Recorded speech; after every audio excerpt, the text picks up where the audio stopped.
Hello friends, नमस्कार। स्वागत है आपका वाईटी स्टडी जंक्शन चैनल में। तो दोस्तों, आज का टॉपिक है साइक्लोट्रॉन। हम लोग समझेंगे कि साइक्लोट्रॉन क्या होता है। ठीक है, साइक्लोट्रॉन से क्या किया जाता है, इनकी कार्यविधि क्या होती है, ये किस प्रकार से कार्य करता है। ठीक, तो आपका ज्यादा समय न लेते हुए आइए चलते हैं टॉपिक पर। ठीक है, देखिए दोस्तों, इसका नाम है साइक्लोट्रॉन। ये कुछ ऐसी आकृति होती है, ठीक है ना। अब ये इसके अंदर क्या क्या चीजें लगी होती हैं, क्या क्या होती है और कैसे इसका कार्य होता है और क्या काम ये करता है, ये हमें समझना है, ठीक है ना। देखिए, इसमें आपको इतने सरल ढंग से बताया जाएगा कि आपको ये सब चीजें आपको रटना नहीं होगा, ठीक है ना। क्योंकि कोई भी चीजें रट के याद नहीं की जाती, क्योंकि रटेंगे एक दिन दो दिन आपको याद होगा, लेकिन आप बाद में फिर क्या करते हैं, भूल जाते हैं, ठीक है ना। लेकिन रटना नहीं है, आपको एकदम दिमाग में शिफ्ट करना है, शिफ्ट कर लेना है ऐसा कि आप कहीं भी जाएं तो उसके बारे में बिना देखे आप बोल सके, ठीक है।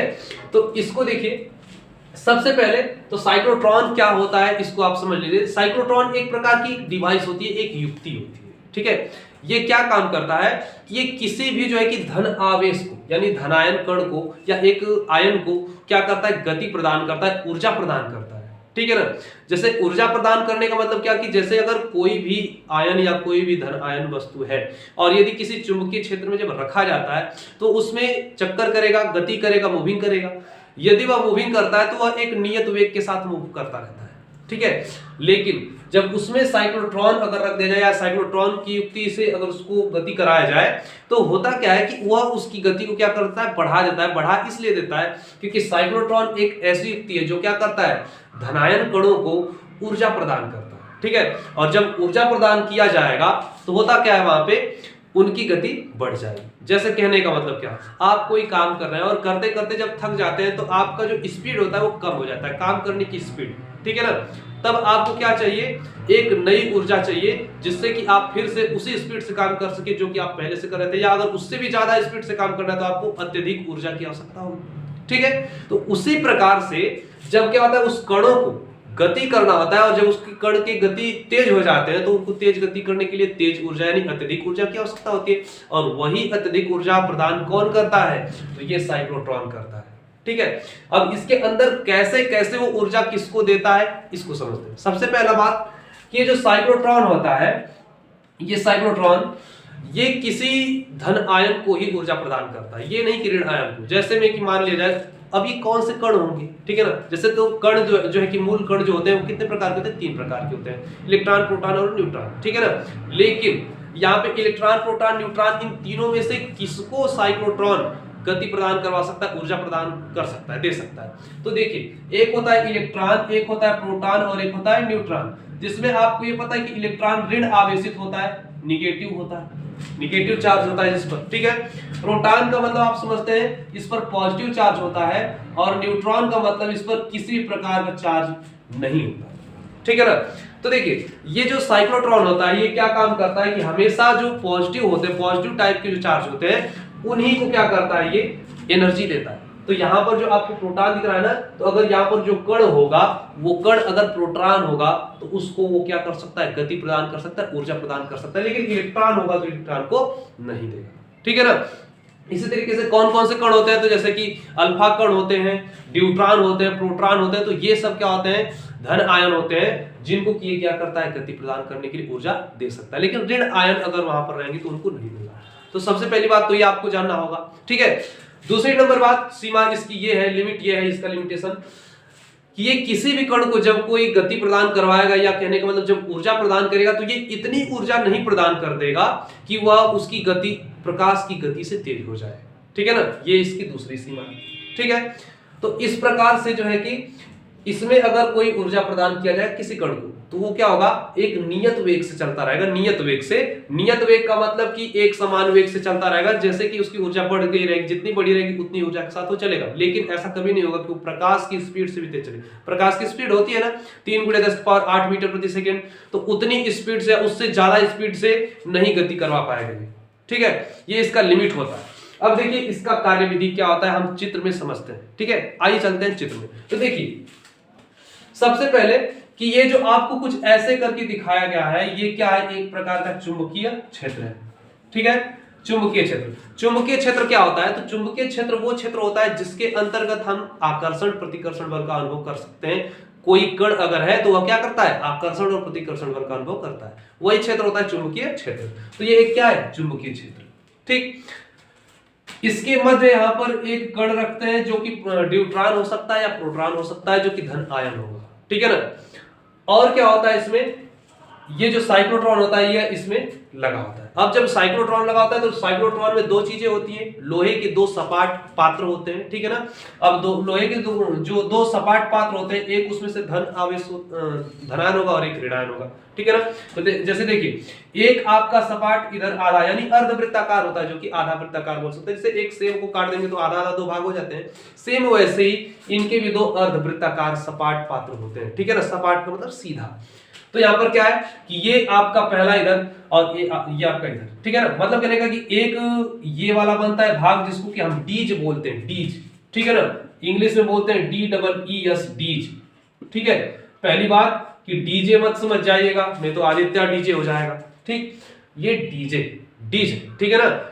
तो ये डीज क्या है, लोहे का सपाट पात्र होता है जिसको हम D1 से प्रदर्शित कर रहे हैं, यानी पहला डीज। ठीक है ना। और इधर D2 से प्रदर्शित किया जा रहा है, जो कि दूसरा डीज है।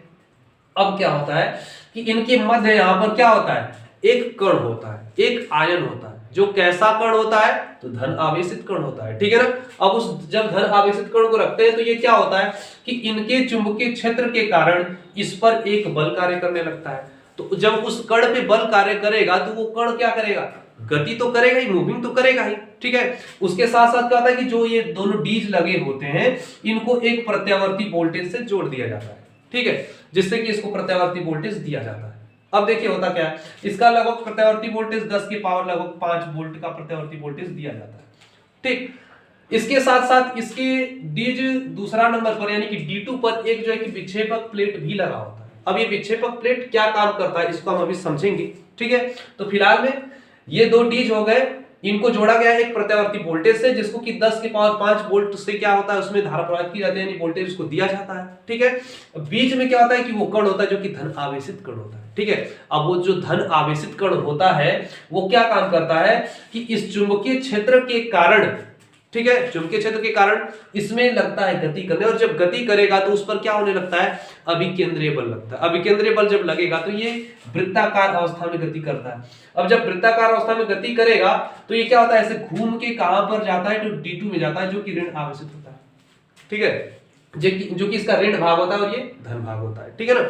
अब होता क्या कि ये ऋण वाले भाग में गति करेगा, क्योंकि यहाँ पर क्या होता है कि हमेशा धारा जब भी कण गति करेंगे, ठीक है, इलेक्ट्रॉन या जो है कि कोई भी कण अगर गति करेंगे तो कहाँ पे, ऋण आयन की ओर ही जाते हैं, यानी कि ऋण आवेशित की ओर जाते हैं। ठीक है। तो उसी तरीके से यहाँ पर D2 की ओर ये गति करते हुए जाएगा, और यहाँ पर जब ये जाता है तो इस जो है कि इस प्लेट पर यानी कि इस डीज पर, ठीक है ना, इस डीज से क्या होता है, साइक्लोट्रॉन से उसको ऊर्जा प्रदान किया जाने लगता है। ठीक है। और जैसे ही ऊर्जा उसको दिया जाने लगता है तो उसका क्या होता है, गति बढ़ने लगता है।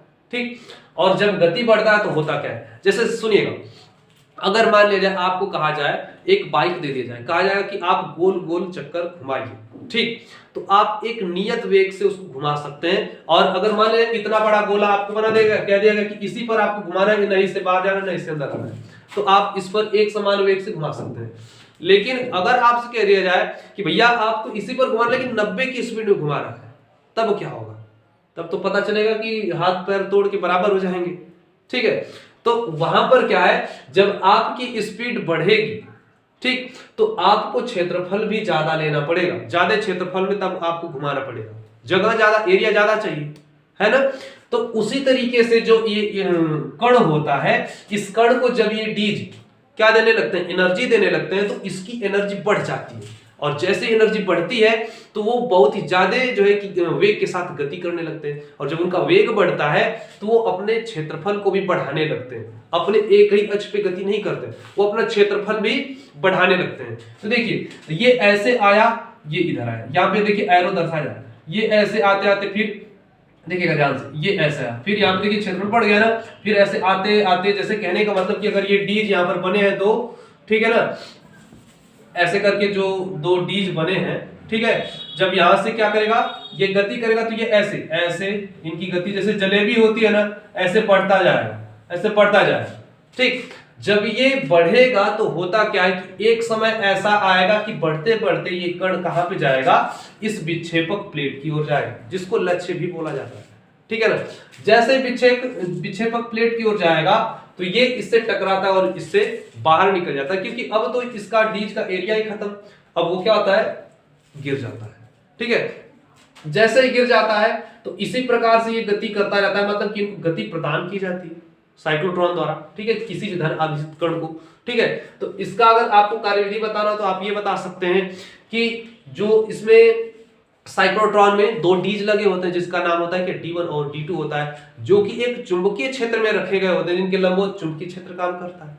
ठीक, अब जब चुंबकीय क्षेत्र काम करता है तो जब उसके बीच रखा हुआ जो कण होता है, धनावेशित कण, वो चुंबकीय क्षेत्र के कारण लगता है गति करने। जब गति करता है तो उस गति करने के बाद क्या होता है, यह D2 वाले जो है कि डीज पर पहुंचता है। जैसे D2 वाले डीज पर पहुंचता है तो वो क्या करता है, वो डीज उनको ऊर्जा प्रदान करते हैं उच्च लेवल की। ठीक है ना, हाई लेवल की ऊर्जा उनको प्रदान किया जाता है। जैसे ही हाई लेवल का ऊर्जा प्रदान किया जाता है तो होता क्या है कि वो गति जो कर रहे हैं वो थोड़ा सा ज्यादा क्षेत्रफल लेके गति करने लगते हैं, और ये गति करते करते एक बार ऐसा आ जाता है कि वो डीज से नीचे गिर जाता है, यानी विक्षेपक प्लेट तक पहुंचते हैं और विक्षेपक प्लेट से बाहर की ओर निकल जाते हैं, अपने लक्ष्य की ओर निकल जाते हैं।